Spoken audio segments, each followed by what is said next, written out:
Exodo Kapitulo 5. Pagkatapos nito nagpunta sa Faraon sina Moises at Aaron. Sinabi nila, "Ipinasasabi ni Yahweh ang Diyos ng Israel na payagan ninyong pumunta sa ilang ang kanyang bayang Israel upang magpista bilang parangal sa kanya." Sinong Yahweh? Sino siyang mag-uutos sa akin na payagan kung umalis ang mga Israelita? Wala akong kilalang Yahweh. Hindi ko papayagang umalis ang mga Israelita, sagot ng Paraon. Sinabi nila, "Nagpakita po sa amin ang Diyos naming mga Hebreo, kaya isnasamo naming payagan na ninyo kaming maglakbay ng 3 araw papunta sa ilang upang maghandog kay Yahweh na aming Diyos. Kung hindi, lilipulin niya kami sa pamamagitan ng sakit o digmaan." Sinabi ng hari ng Ehipto kina Moises at Aaron, "At bakit ninyo ilalayo ang mga tao sa kanilang trabaho? Bumalik kayo ngayon din sa inyong mga trabaho. Mas marami na nga ang mga Hebreo kaysa mga Ehipsyo. Nais pa ninyong tumigil sa pagtatrabaho?" Sabi sa kanila ng Paraon. Nang araw ding iyon, ipinatawag ng Paraon ang mga tagapangasiwang Ehipsyo at ang mga kapatas na Israelita. Sinabi niya, "Huwag na ninyo silang bibigyan ng dayaming ginagamit sa paggawa ng tisa. Hayaan ninyong sila ang manguha ng gagamitin nila, at ang dami at gagawin nila ay tulad din ng dati. Huwag babawasan kahit isa. Tinatamad lang ang mga iyan kaya nagpapaalam na maghandog sa kanilang Diyos. Lalo ninyong damihan ang kanilang gawain at lalo silang higpitan sa pagtatrabaho para hindi sila makapakinig ng kung ano-anong kasinungalingan." Pagkasabi nito ng Paraon, lumakad ang mga tagapangasiwang Ehipsyo at ang mga kapatas.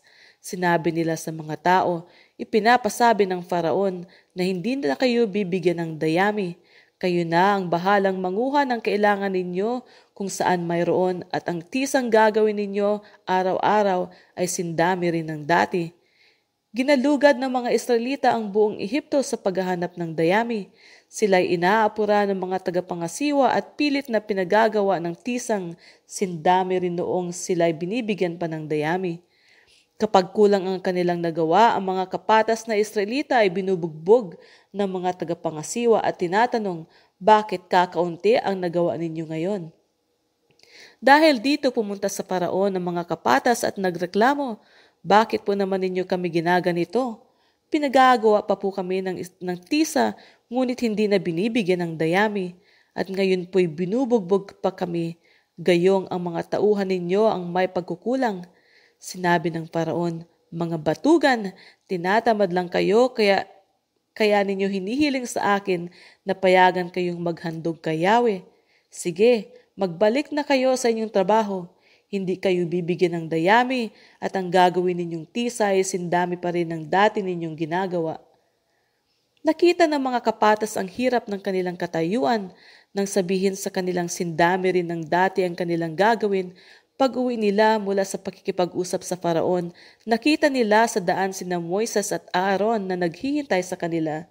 Sinabi nila sa dalawa, "Parusahan sana kayo ni Yahweh dahil sa ginawa ninyong ito. Nagalit sa amin ang Faraon at ang mga tauhan niya. Binigyan pa ninyo sila ng dahilang patayin kami." Kaya nanalangin si Moises, "Yahweh, bakit po ninyo pinahihirapan ng ganito ang inyong bayan? Bakit po ninyo ako sinugo kung ganito rin lamang ang mangyayari?